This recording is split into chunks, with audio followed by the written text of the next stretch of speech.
My name is Helen Morrison, and I'm 25 years old.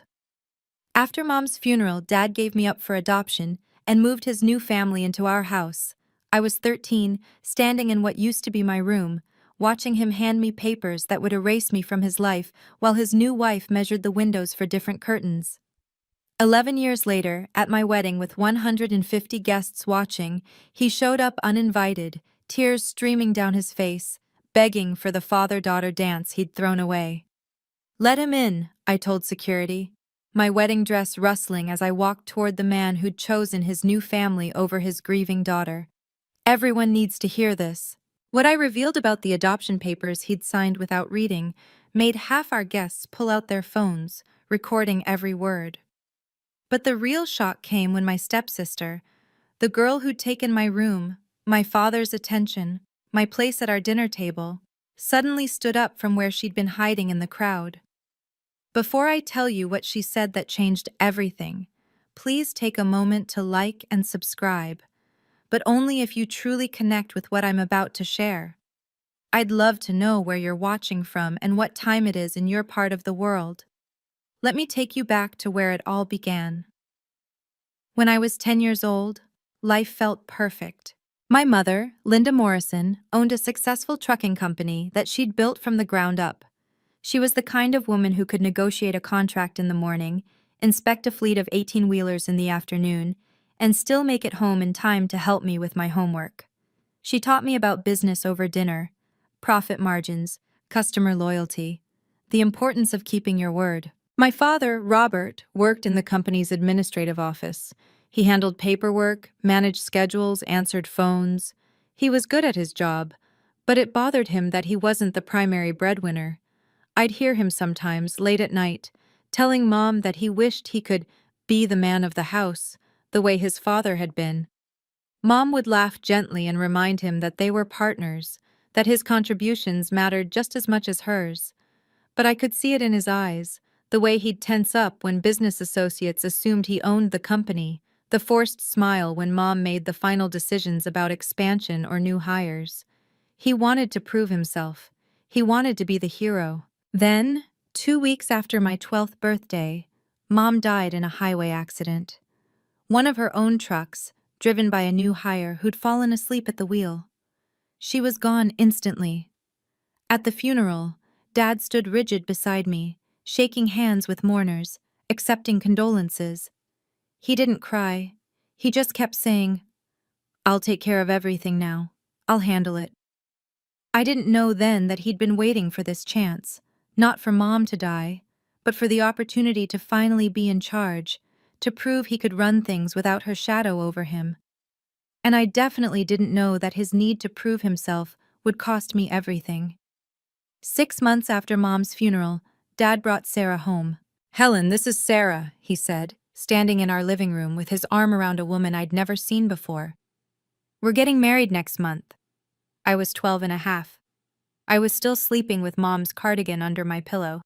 And suddenly there was a stranger in our house, smiling at me like we were already family. "I'm so excited to get to know you," Sarah said. Her voice was bright, cheerful. "And you'll love Lily, my daughter. She's 9. You'll be like sisters." Within 2 weeks, Sarah moved in with her entire family, her mother Margaret and her daughter Lily. Within a month, my room was cut in half to make space for Lily. Mom's belongings, her desk, her photos, her awards from the business, were packed into boxes and carried down to the basement.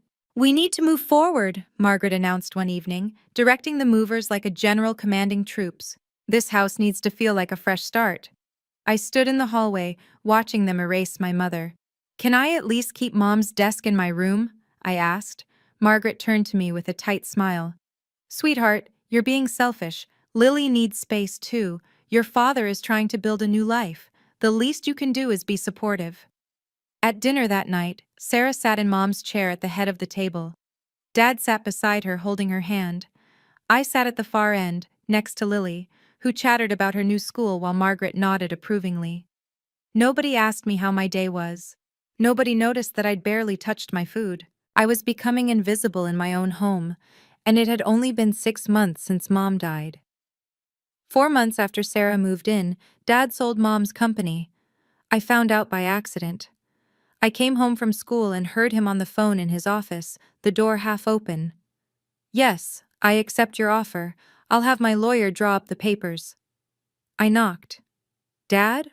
What offer?" He looked up, startled.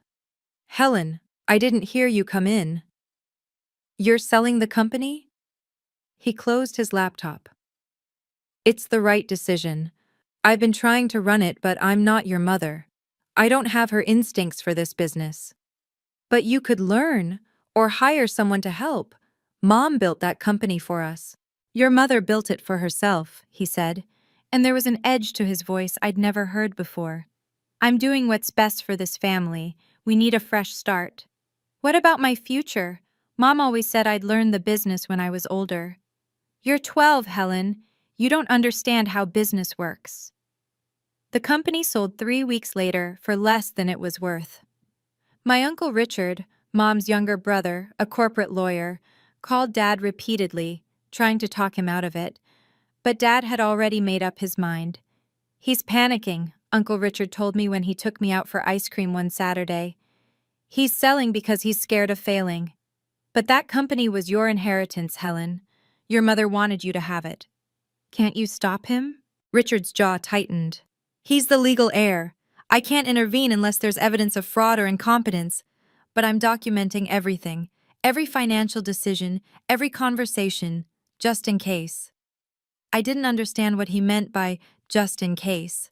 But years later, those documents would become my shield.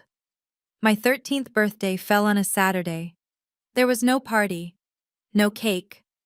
Sarah, Margaret, and Lily had gone shopping for Lily's upcoming school dance. I sat in the living room, pretending to read, trying not to care that nobody had acknowledged the date. "Helen, come here," Dad called from his office. I found him sitting at his desk, a manila envelope in front of him. He looked tired, older than I remembered. "Sit down, we need to talk." I sat. He pushed the envelope toward me. "I need you to understand something. I love you. But I can't do this alone." "Do what?" "Raise you. Be a single parent. I'm not strong like your mother was." My hands started shaking.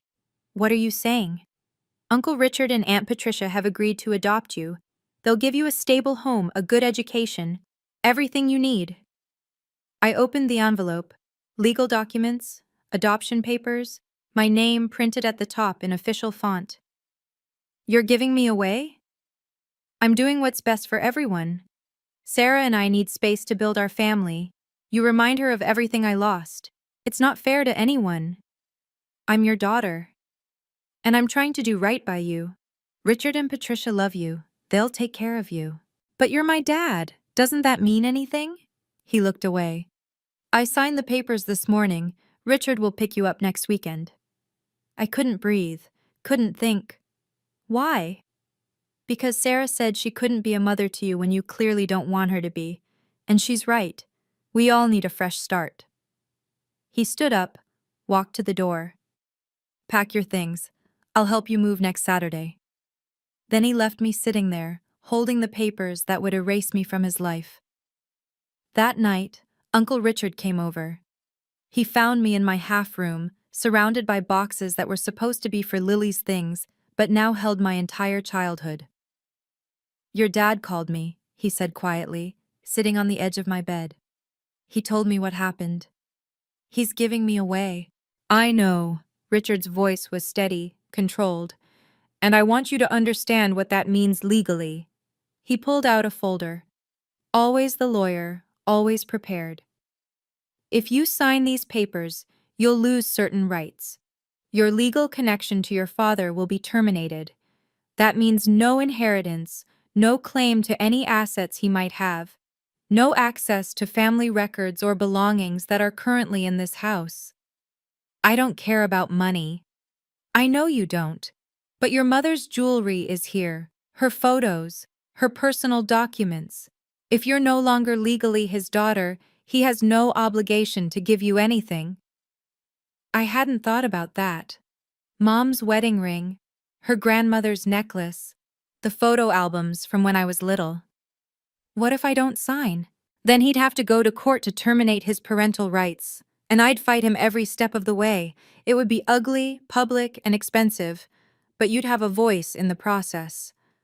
Would I have to stay here, in this house? Richard's expression softened. No. You could come live with Patricia and me while the case proceeds.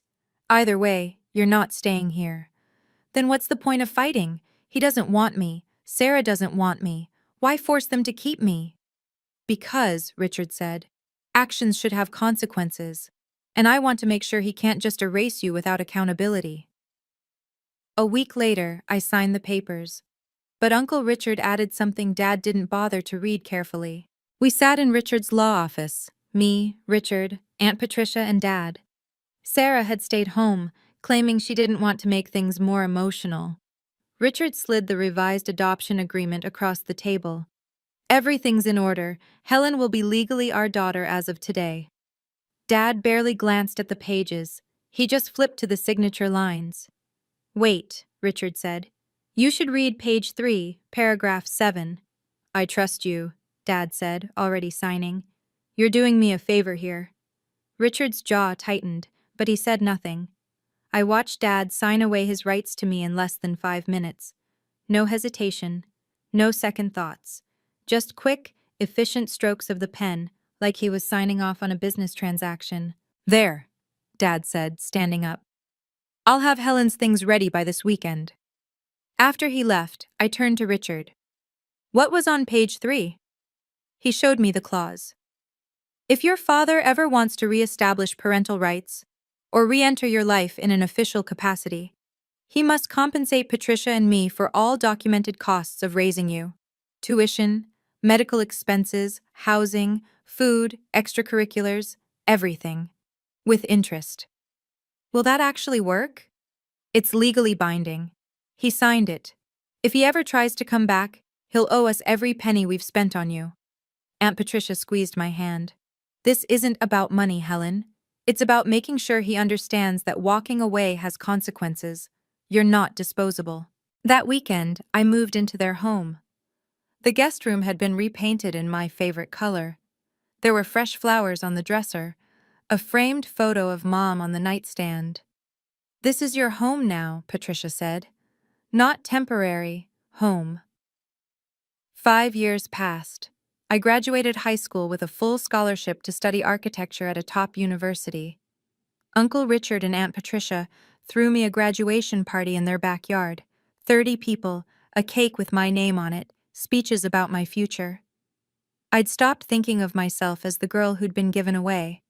I was Helen Morrison, daughter of Richard and Patricia Morrison. They'd chosen me. They'd shown up to every parent-teacher conference, every school play, every late-night breakdown when I missed my mom. They never tried to replace her. Mom's photo sat on the mantel alongside pictures of Richard and Patricia's wedding. They talked about her often, funny stories, business advice she'd given Richard, the way she'd always known how to make people feel valued. Your mother would be so proud of you, Patricia said at my graduation party, hugging me tight. And I believed her. Because Richard and Patricia had made sure I knew my mother's legacy wasn't just a trucking company Dad had sold. It was resilience, integrity, the belief that family meant showing up. I called them Uncle Richard and Aunt Patricia, never Mom and Dad. It felt right, honoring what they'd done without trying to erase my mother. They never pushed me to call them anything else. Then, the week before I started college, I got a message from Lily. I miss you. Things aren't the same here. I stared at my phone. I hadn't heard from her in 5 years. We'd been strangers sharing a house for 6 months, and then I'd disappeared from her life completely. I didn't respond right away. I needed time to process. But that message was the first crack in the perfect facade Dad had built. And I didn't know it yet, but the whole house was about to crumble. The email came on the day I received my scholarship notification. Subject line, I'm proud of you. I almost deleted it without opening. But curiosity won. Helen, I've been following your achievements online. I saw that you received a full scholarship to study architecture. That's incredible. I always knew you were brilliant. I hope we can reconnect soon. Enough time has passed. I'd love to hear about your life. Dad. No apology. No acknowledgement of what he'd done. Just casual words, as if we'd simply lost touch over the years, instead of him legally erasing me from his life. I showed the email to Uncle Richard. He doesn't get to waltz back in without accountability, Richard said, his voice tight with controlled anger. I didn't respond to the email. A week later, another one arrived. I know I made mistakes. I hope we can talk soon. Mistakes. As if giving your daughter up for adoption was equivalent to forgetting her birthday or missing a school play. I still didn't respond. Then, 2 weeks into my freshman year, my phone rang. Unknown number. I almost didn't answer. Helen? It's Dad. My stomach dropped. How did you get this number? I called Richard's office. His assistant gave it to me. A lie. Richard would never allow that. What do you want? I miss you. I know things ended badly, but I'd like to explain. Explain what? That you chose your new family over me? That you signed me away on my 13th birthday? I was grieving. I wasn't thinking clearly. You were thinking clearly enough to remarry 6 months after Mom died and move Sarah's entire family into our house. Silence on the line. Can we meet? Please? I want to make things right. I don't think I'm ready for that. When will you be ready? I don't know. Maybe never. I hung up. He called again 3 days later. This time I let it go to voicemail. Helen, I know you're angry, but I'm still your father. We can work through this. I played the message for Patricia during dinner. He still doesn't get it, she said, shaking her head. He thinks this is about anger. It's not. It's about trust. And he destroyed that. The calls continued. Once a week, then twice. Short messages. Thinking of you. Hope you're doing well. Would love to hear your voice. Never an actual apology. Never acknowledgement of the specific harm he'd caused. Then Uncle Richard got a call. Your father contacted my office, Richard told me one evening. He asked about visitation rights. I'm 19, there's no such thing as visitation rights. I know, I told him that, but he seems to think he can just reinsert himself into your life, like you're a possession he loaned out and now wants back. What did you tell him? I reminded him that he signed away his parental rights, that you're legally our daughter now, that if he wants to be part of your life, it's entirely your decision, and yours alone. How did he respond? He said I was turning you against him. I laughed bitterly. He turned me against him when he handed me adoption papers on my birthday. Richard's expression was serious. Helen, I need you to understand something. If he keeps pushing, if he starts showing up places or contacting you persistently, that's harassment. You have legal options. I don't want to go to court. I know, but I want you to know you have power here. He doesn't get to decide the terms of reconciliation. You do. That knowledge, that I had control, changed something in me. I wasn't the powerless 13-year-old anymore. When I turned 21, Uncle Richard called me into his law office. I need to show you something, he said, pulling out the adoption agreement from 8 years ago. I'd never actually read the full document. I'd been 13, traumatized, just trying to survive. But now Richard opened it to page 3 and pointed to paragraph 7. Read this. The legal language was dense, but the meaning was clear. If Robert Morrison seeks to reestablish parental rights or legal relationship with Helen Morrison, he must compensate Richard and Patricia Morrison for all documented costs associated with raising Helen, including but not limited to education, medical care, housing, food, clothing, extracurricular activities, and therapy. Compensation must include interest calculated at the legal rate from the date of adoption finalization. You've been keeping records? I asked. Every receipt, every tuition payment, every doctor's visit, every music lesson, every school trip, every winter coat. Richard pulled out a thick folder. 8 years of documentation. How much?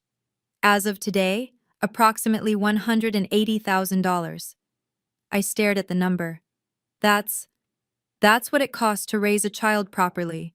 And your father agreed to these terms when he signed. He just didn't bother to read what he was signing. Why are you telling me this now? Because you're an adult.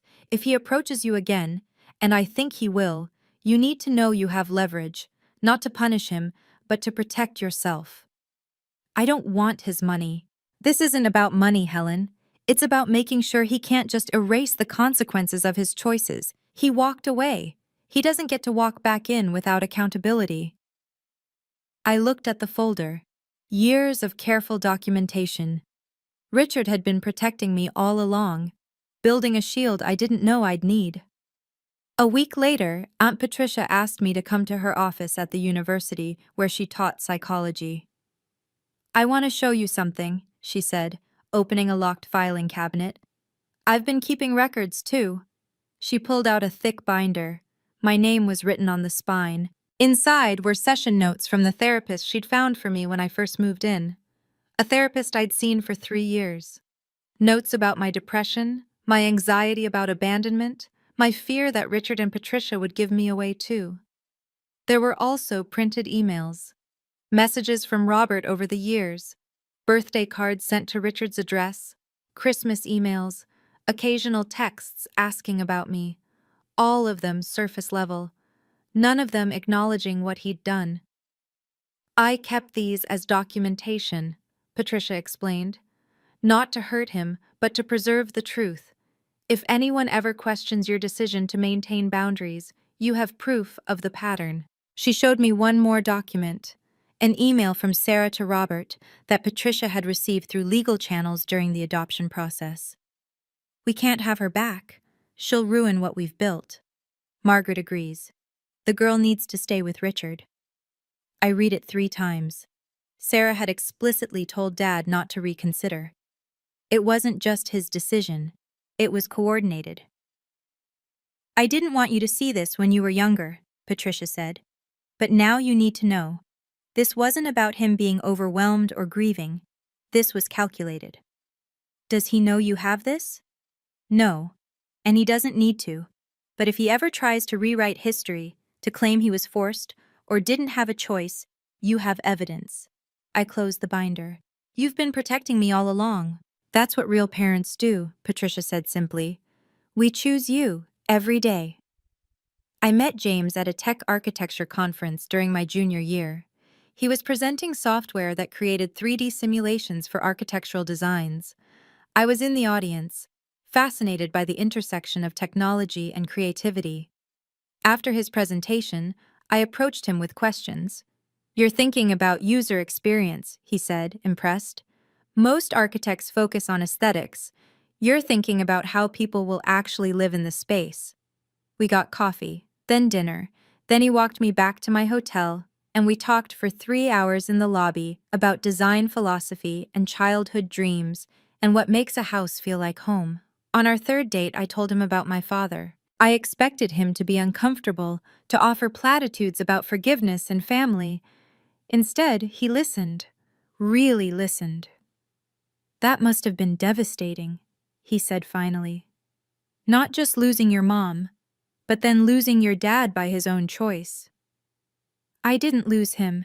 He gave me away. Exactly. There's a difference. James reached across the table and took my hand. Your past doesn't define you, Helen, but how you've grown from it. That's incredible. He never tried to fix me, never suggested I owed my father another chance. He just accepted that I'd built a new family with Richard and Patricia, and that was enough. 2 years later, when James proposed, he asked Richard for permission first. Not because I needed anyone's permission, but because he respected who my real father was. I'd be honored, Richard said, his voice thick with emotion. We started planning the wedding. Small ceremony, close friends and family, garden venue. I sent invitations to everyone important to me. I didn't send one to Robert. But somehow, 3 weeks before the wedding, he found out. And he decided it was his chance to make things right. The engagement party was at an upscale restaurant downtown. 60 guests, elegant lighting, champagne flowing freely. I was mid-conversation with James's sister when the room went quiet. I turned. Robert stood in the doorway, wearing a tailored suit I knew he couldn't have afforded years ago. He held a wrapped gift box, his expression hopeful and nervous. He walked straight toward our table. "Helen," he said, his voice carrying across the suddenly silent room, "congratulations, I'm so proud of you." James stood immediately, positioning himself slightly in front of me. Uncle Richard was already moving from his seat across the room. "Dad?" My voice came out steadier than I felt. "What are you doing here?" "I heard the good news. I wanted to celebrate with you." "This is a private event. I didn't invite you." "I'm your father. I don't need an invitation." Around us, guests watched. Some knew my history, most didn't. I could see the confusion on their faces. Why was the bride-to-be turning away her father? "You haven't been my father for 11 years, I said quietly. "That's not fair. I've been trying to reconnect." "Trying?" "You sent a few emails, made 3 phone calls in 11 years. I gave you space. I thought that's what you wanted." "I wanted a father who didn't give up on me." James touched my arm gently. "Sir, I think it's best if you leave. This is Helen's day." Robert's eyes flashed. "You don't get to tell me to leave. This is about my daughter." "She's not your daughter," Uncle Richard said, arriving at our table. His voice was calm but firm. "Not legally, not in any way that matters. You signed those rights away." Robert looked around at the watching guests, seeming to realize for the first time how public this confrontation had become. Robert didn't leave. Instead, he turned to the watching guests, his voice rising. "I know this looks bad, but I'm her father. We've had some misunderstandings, but family is family, right?" Several guests shifted uncomfortably. A few nodded uncertainly. I felt the familiar pressure, the social expectation to smooth things over, to avoid a scene, to protect everyone else's comfort at the expense of my own truth. But I was done protecting him. "Dad, you're not my legal father anymore. You signed away your rights when I was 13. Gasps rippled through the room. James's mother put her hand over her mouth. "That was a mistake," Robert said quickly. "I was grieving. I wasn't thinking clearly." "You were thinking clearly enough to remarry 6 months after Mom died. Clearly enough to move your new family into our house. Clearly enough to pack my mother's belongings into the basement so Sarah wouldn't have to see them." More whispers. Guests were pulling out their phones, some recording, some texting. "I did what I thought was best." Best for who? Not for me. "You gave me away on my 13th birthday, Dad. You handed me adoption papers and told me Sarah couldn't be a mother to me because I didn't want her to be. You chose your new wife's comfort over your own daughter." Robert's face flushed. "You're making this sound worse than it was." "Am I?" I looked around at the guests. "How many of you would sign away your child? Would any of you hand your 13-year-old adoption papers 6 months after their mother died?" Silence. Heavy, damning silence. Uncle Richard stepped forward. "Robert, this is not the time or place. Leave now or I'll call security. I have a right to be here. She's my daughter." "No," Richard said firmly. "She's not. Not legally, not emotionally. You made sure of that. If you've ever had to set boundaries with someone who hurt you, you know how hard it is, especially when they're family. I'd love to hear your thoughts in the comments. Have you ever had to stand your ground in a public setting? How did it feel? And if this story resonates with you, please hit that like button and subscribe. Your support means everything. Now let's get back to what happened next, because the real confrontation was still to come. After security escorted Robert out, he left quietly, finally, when the restaurant manager got involved. I sat with James, Patricia, and Richard in a quiet corner.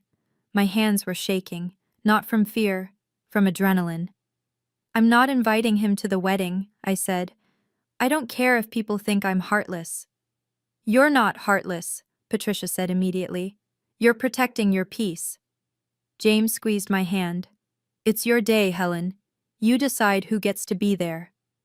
If he shows up uninvited again, Richard said, his jaw tight, I'll handle it. You focus on being happy. That night, I sent Robert an email. Dad, I appreciate that you want to reconnect, but I'm not ready. Please respect my boundaries and do not come to my wedding. I need this day to be about the family I've built, the people who chose to stay. His response came within an hour. I understand, but I hope one day you'll forgive me. I made mistakes, but I'm still your father. That has to count for something. I'll respect your wishes about the wedding, but know that I love you. I always have. I read it 3 times, looking for the apology that wasn't there. I made mistakes wasn't the same as, I'm sorry I gave you up for adoption. I love you didn't erase 12 years of absence.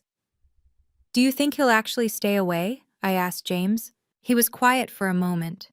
I think he'll try one more time. Men like him, they don't believe consequences apply to them.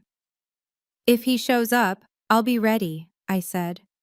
But I didn't know how ready I'd need to be, or that the confrontation at my engagement party was just the rehearsal for what would happen at my wedding. My wedding day was perfect.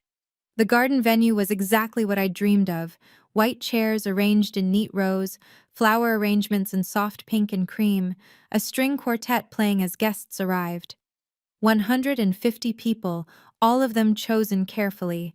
Friends from college, James's family, my colleagues, and the people who mattered most, Uncle Richard and Aunt Patricia. In the bridal suite, Patricia helped me with my dress, a simple A-line gown with delicate lace sleeves. You look just like your mother did on her wedding day, she said softly, adjusting my veil. Uncle Richard knocked on the door. Ready? He wore a classic tuxedo, his eyes bright with emotion. When he saw me, he stopped. Helen, you're beautiful. Thank you for doing this, I said. For walking me down the aisle. For being the father I needed. It's been my honor. His voice cracked slightly. Your mother would be so proud of the woman you've become. We had 30 minutes before the ceremony. I was taking a moment to breathe, to center myself, when one of the security staff knocked urgently. Ms. Morrison, there's a situation at the front gate. My stomach dropped. What kind of situation? A man claiming to be your father. He's asking to speak with you. He says it's urgent. I looked at Patricia. She was already reaching for her phone. Tell him he's not on the guest list, I said. He needs to leave. The security guard shifted uncomfortably. He's refusing to leave, ma'am. He's saying he has a right to be here. Some of your guests are arriving and they're noticing. James appeared in the doorway. I'll handle it. No, I said, my voice firm. I will. Because this was my wedding, my day, and I was done letting Robert Morrison control any part of my life. I walked to the front gate in my wedding dress, James and Uncle Richard flanking me. Robert stood just outside the wrought iron entrance, holding an enormous bouquet of roses. He'd dressed for a wedding.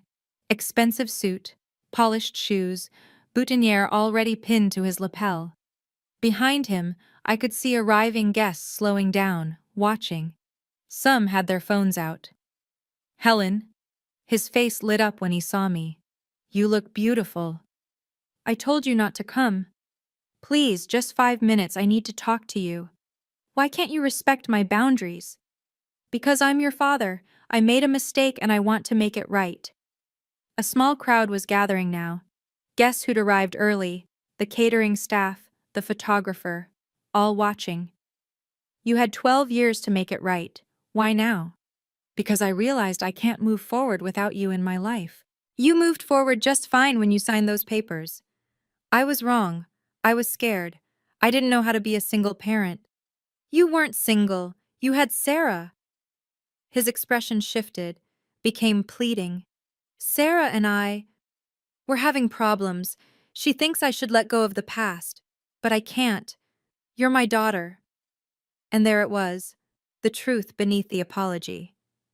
So you're here because your marriage is failing? My voice was steady, clear. Not because you actually care about me, because you're lonely and you need someone to fill the gap. That's not fair. What's not fair is showing up at my wedding uninvited after 12 years of minimal contact. What's not fair is expecting me to comfort you because your choices finally caught up with you. More guests were stopping now, forming a semicircle around the gate. I could feel their attention, their judgment hanging in the air. It was time to tell the truth. All of it. Publicly. I turned to face the growing crowd of guests. "I'm sorry you have to witness this," I said, my voice carrying across the garden entrance. "But since many of you are wondering what's happening, let me explain." I gestured to Robert. "This is Robert Morrison, my biological father. When I was 13 years old, 6 months after my mother died in a trucking accident, he gave me up for adoption. He signed legal documents terminating his parental rights so he could start a new family without me being part of it." The crowd was completely silent. Several people had tears in their eyes. "The man who will walk me down the aisle today is Richard Morrison, my uncle, who adopted me and raised me with his wife, Patricia. They didn't have to take me in. They chose to. They chose me every single day for the past 12 years. They are my real parents, not because of blood, but because they showed up when it mattered." Robert's face had gone pale. "Helen, please, don't do this." "Don't do what? Tell the truth? You made your choice in private, I'm making mine in public." I looked at him directly. "You don't get to erase 12 years of absence by showing up with flowers and apologies. You don't get to walk into my wedding and pretend you've been a father to me. That's not how family works. I made a mistake." "No. Mistakes are forgetting a birthday or saying the wrong thing. You legally erased me from your life. That wasn't a mistake. That was a choice." Uncle Richard stepped forward, his hand on my shoulder. "Robert, if you truly want to re-establish a relationship with Helen, there's a legal process for that. One you agreed to when you signed the adoption papers." Robert looked confused. "What are you talking about?" "Let me show you," Richard said. "I know this is intense. But sometimes, setting boundaries means standing firm even when it's uncomfortable. If you're invested in this story, please take a second to like this video and subscribe. It helps more people find stories like this. And drop a comment. Do you think Helen is doing the right thing? Or should she give her dad another chance? Let's get back to what happened next." Uncle Richard pulled a folded document from his jacket pocket, always prepared. "This is the adoption agreement you signed 12 years ago," he said, handing it to Robert. "Page 3, paragraph 7. Read it." Robert unfolded the papers, his hands shaking slightly. His eyes scanned the page, then stopped.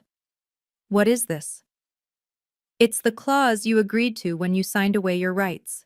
If you wish to reclaim parental rights, or re-enter Helen's life in an official capacity, you must compensate Patricia and me for all costs incurred in raising Helen, every expense documented and verified." "I never agreed to this." Richard pointed to the signature line.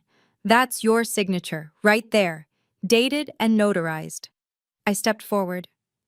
Uncle Richard kept meticulous records: tuition, medical expenses, housing, food, clothing, music lessons, therapy, summer camps, everything. The total, as of today, is $237,000. The guests gasped. Several people pulled out their phones, clearly calculating what it would cost to raise a child properly. Robert's face went white. "I don't have that kind of money." "Then you don't have the right to be here," I said simply. "This is blackmail."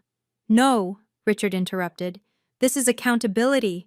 You can't walk away from your responsibilities and then walk back in without consequences. The law is very clear on this." "Helen, please." Robert looked at me desperately. "I'm your father. Doesn't that mean anything?" "You were my father," I said, "but you chose not to be. And I've accepted that. These people—" I gestured to Richard and Patricia, to James, to the guests who'd supported me through college and career and life. "They're my family. They earned that title." Robert stood there, the adoption papers hanging limply in his hand, finally understanding that some choices can't be undone. Robert's eyes filled with tears. Helen, I'm your father. Doesn't that mean anything? It used to, I said. When I was 12 and needed you. When I was 13 and begged you not to give me away. It doesn't mean anything now. People make mistakes. I made a mistake. You keep saying that, but giving your daughter up for adoption isn't a mistake. It's a choice. A deliberate, documented, legally binding choice. I was grieving. I wasn't thinking straight. Uncle Richard was grieving too. He lost his sister, my mother. But he didn't abandon me. Aunt Patricia didn't even know me well. But she opened her home and her heart. They made sacrifices. You made excuses. The guests were completely silent now. I could see some of them nodding, others wiping their eyes. So that's it? Robert asked. You'll never forgive me? Forgiveness isn't the same as reconciliation. I've forgiven you for my own peace. I had to, or the anger would have destroyed me. But forgiving you doesn't mean I owe you a relationship. I'm trying to make amends. You're trying to ease your guilt. There's a difference. I took a breath. Dad, I hope you find peace. I really do. But you won't find it by crashing my wedding and demanding a place you didn't earn. James moved closer, his hand on my back. Patricia stood on my other side. Uncle Richard remained between me and Robert, a quiet guardian. The ceremony starts in 15 minutes, I said. You need to leave. If you care about me at all, you'll respect this boundary. Robert looked at the gathered crowd, at the security guards waiting nearby, at the adoption papers still in his hand. Finally, he nodded. I'm sorry, he whispered. I know, I said. But sorry doesn't change the past. And it doesn't earn you a future with me. I watched Robert walk back to his car. Sarah was waiting there. I could see her in the passenger seat, her face tight with anger or embarrassment. I couldn't tell which. He got in. The car pulled away. I turned back to the guests who'd witnessed everything. Some looked uncomfortable, most looked supportive. A few were openly crying. Thank you for your patience, I said, managing a smile. And thank you for being here to celebrate love and family, the kind that shows up, not just the kind that shares DNA. Applause broke out, quiet at first, then growing. Several guests came forward to hug me. That took courage, one of my colleagues said. You handled that with so much grace, another added. James's mother embraced me. Welcome to the family, our real family. Uncle Richard pulled me aside. Are you okay? I am, I said, and realized it was true. I felt lighter, freer. I'm ready to get married now. He smiled, his eyes bright. Then let's not keep your groom waiting. Patricia fixed my veil, which had gotten slightly disheveled. Your mother would be so proud of you, she whispered. The ceremony was beautiful. Richard walked me down the aisle with steady steps, his hand firm and reassuring on my arm. When we reached the altar, he kissed my cheek and whispered, I've been ready for this moment for 12 years. James and I exchanged vows, promises about choosing each other every day, about building a family based on love and commitment, not obligation. There was no empty chair for my father, no moment of silence for absent family, just joy, celebration, and the people who'd earned their place in my life. It was perfect. At the reception, people kept approaching me. Helen, I had no idea about your story, one of James's cousins said. You handled that with incredible strength. A colleague from my architecture firm hugged me. I would have lost it completely. You were so composed. My college roommate, who'd known pieces of my history, squeezed my hand. Your uncle and aunt are amazing. That's what real love looks like. Several guests asked about Richard and Patricia, wanting to thank them for raising me. I watched as people gravitated toward them, offering respect and admiration. You raised an incredible young woman, someone told Patricia. She raised herself, Patricia replied graciously. We just provided the foundation. On social media, because of course people posted, the focus wasn't on the confrontation, but on the beauty of the ceremony. Photos of Richard walking me down the aisle, James and me laughing during our first dance. The toast Patricia gave about chosen family. Nobody mentioned Robert. It was as if he'd never been there. 3 days into our honeymoon, I received a text from Lily. "Helen, I saw what happened. Someone recorded it and showed Mom. I'm so sorry for everything. You deserved better. You deserved parents who chose you. I'm glad you found them." I stared at the message for a long time before responding. "Thank you, Lily. I hope you're okay." "I am. I'm learning a lot about what real family means, about consequences, about showing up. I'm sorry I didn't understand before." It wasn't a full reconciliation, but it was acknowledgement. And sometimes that's enough. A week after we returned from our honeymoon, a letter arrived at our apartment, handwritten, from Robert. I held it for a long time before opening it, James sitting beside me, his hand in mine. "Uncle Richard called 2 weeks after the wedding. I thought you should know. Sarah filed for divorce." I was silent for a moment. "When?" "Last week.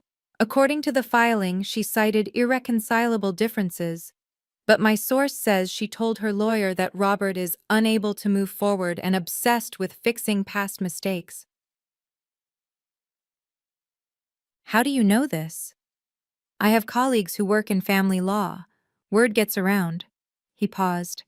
"Lily moved out too. She's living with Sarah and Margaret in an apartment across town." "Is he alone?" "Completely. Margaret left the same day Sarah did. He's living in a small apartment now, sold the house, had to, couldn't afford it on his own." I should have felt victorious. Instead, I just felt sad. "Helen, you didn't cause this," Richard said, reading my silence. "He made these choices long before your wedding. Sarah was already unhappy. Your wedding just forced him to confront what he'd been avoiding." "What happens now?" "He lives with the consequences. That's how accountability works." Patricia told me more when I visited for dinner that week. "I heard from a former colleague of his. He's isolated. Most of his friends were actually Sarah's friends, and they sided with her. The few people who knew about you giving him up, they're not sympathetic." "Does he have anyone?" "I don't know. But Helen, that's not your responsibility. You're not required to rescue him from the consequences of his own choices." She was right. But it didn't stop the small, stubborn part of me that remembered being 10 years old, watching him make pancakes on Sunday mornings, back when he was still trying to be a good father. Before grief and pride and Sarah's influence had twisted him into someone I didn't recognize. 3 months after the wedding, the letter arrived. It was handwritten, 6 pages, the script shaky in places, as if he'd been crying while writing it. "Dear Helen, I don't expect you to respond to this. I don't expect forgiveness or reconciliation. I just need you to know that I finally understand what I did to you. You were right at the wedding. I was selfish. I was weak. When your mother died, I felt like I'd lost my purpose. She was the strong one, the capable one. I was always in her shadow. And instead of stepping up to honor her memory by taking care of you, I chose the easier path. Sarah made me feel needed. She made me feel like I could be the man of the house, the decision maker. And when she said having you around made it hard for us to move forward, I believed her. I told myself I was doing what was best for you, that Richard and Patricia could give you a better life. But I was lying to myself. I gave you away because it was convenient. Because starting fresh was easier than dealing with grief and responsibility. I see that now. I see how I failed you. How I chose my own comfort over my daughter's well-being. How I let Sarah and Margaret convince me that you were the problem, when really, I was. Sarah left me because I couldn't stop thinking about you. Because every time I saw a young woman your age, I wondered what you were doing, who you'd become. She said I was living in the past. Maybe I am. But the past is where I made the biggest mistake of my life. I don't want anything from you. I don't want money or time or reconciliation. I just want you to know, I'm sorry, truly, deeply sorry. And I'm proud of who you've become, even though I had nothing to do with it. Robert. I read the letter 3 times, cried a little, but I didn't respond. That letter was closure I didn't know I needed, but it didn't change my decision. If you've made it this far, Thank you for listening to my story. I'd love to hear your thoughts. Have you ever had to set boundaries with family? How did it turn out? Please share in the comments, and if this story resonated with you, hit that subscribe button. Now, let me share what I learned from all of this. I used to think family was about blood, about DNA and last names and who you looked like in old photographs. But Uncle Richard and Aunt Patricia taught me otherwise. Family is about showing up. It's about choosing someone every single day, especially when it's hard. It's about sacrifice and commitment and love that doesn't come with conditions. Richard and Patricia could have said no when Dad asked them to take me. They could have offered temporary help, a few months while he got on his feet. Instead, they opened their home permanently. They rearranged their lives. They paid for therapy and college and all the little expenses that come with raising a teenager. They never asked for gratitude, never held their sacrifice over my head, never made me feel like a burden, and they never tried to replace my mother. Mom's photo stayed on the mantle. They talked about her often, her sense of humor, her business acumen, her love for me. They helped me remember her as a real person, not just a ghost of grief. Your mother would want you to be happy, Patricia told me once. Not stuck in the past, but moving forward with people who love you. That's what real parents do. They don't compete with memory, they honor it. I still call them Uncle Richard and Aunt Patricia. Not because they're not my real parents, they absolutely are, but because those titles represent the choice we all made. They chose to be my parents. I chose to let them. And that choice, renewed every day, is stronger than any biological connection. Blood makes you related. Loyalty makes you family. If you're struggling with family dynamics, remember this. You're allowed to choose who gets access to your life. You're allowed to build your own family from people who actually show up for you. Some people thought I was cruel for not giving Dad a second chance. I heard the whispers at the wedding, saw the comments on social media posts. She should forgive him. Everyone makes mistakes. Family is family. But boundaries aren't about cruelty, they're about protection. I did forgive my father. I had to, for my own mental health. Carrying anger and resentment was poisoning me, making me suspicious of everyone who tried to love me. So I forgave him, not because he deserved it, but because I deserved peace. But forgiveness doesn't mean reconciliation. Both can be true at the same time. I can forgive him for being weak, for choosing the easy path, for prioritizing his new wife over his grieving daughter, and I can also choose not to have him in my life. Patricia explained it to me once, during one of our many conversations about boundaries. Forgiveness is about releasing yourself from the burden of anger. Reconciliation is about rebuilding trust. One is a gift you give yourself. The other is something that has to be earned. Dad never earned it. He sent emails and made phone calls, but he never did the actual work of accountability. He never went to therapy to understand why he made those choices. He never made amends to Uncle Richard and Aunt Patricia for putting them in that position. He never truly apologized. Not until that letter, and by then, it was too late. Saying no to someone who hurt you isn't cruelty. It's self-respect. You're allowed to protect your peace. You're allowed to say, I forgive you, but I don't want you in my life. You're allowed to build walls around your heart and only let in people who've proven they won't break it. That's not being cold. That's being wise. My father's loneliness isn't my fault. It's the natural consequence of his choices. That's a hard truth, but it's important.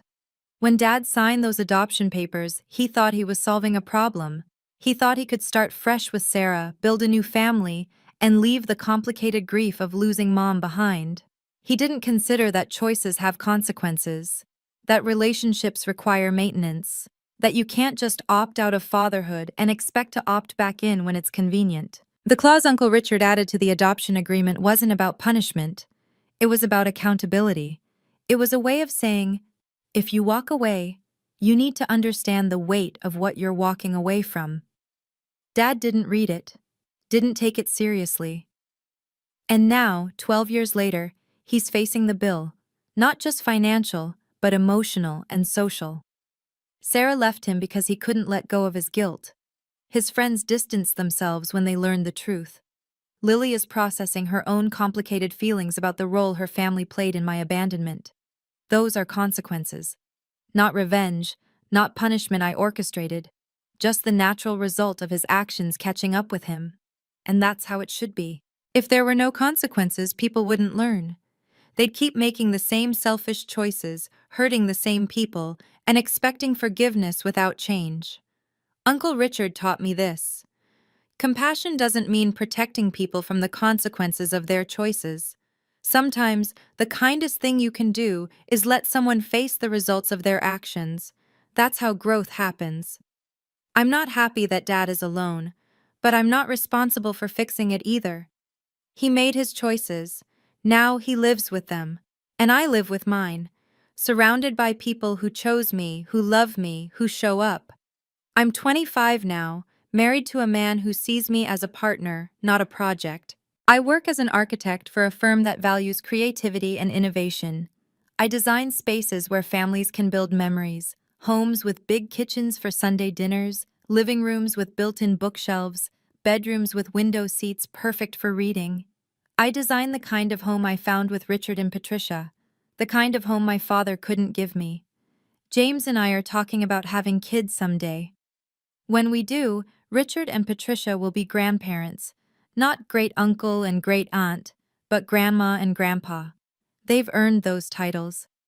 I still think about my biological father sometimes. I wonder if he's okay, if he's found peace, if he's learned anything from losing everything. But I don't feel guilty anymore. I don't lie awake at night wondering if I should have given him another chance. I chose peace over guilt, and that's made all the difference.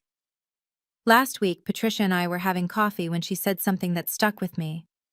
You know what makes me most proud? Not that you succeeded despite what happened, but that you learned to recognize real love when you saw it.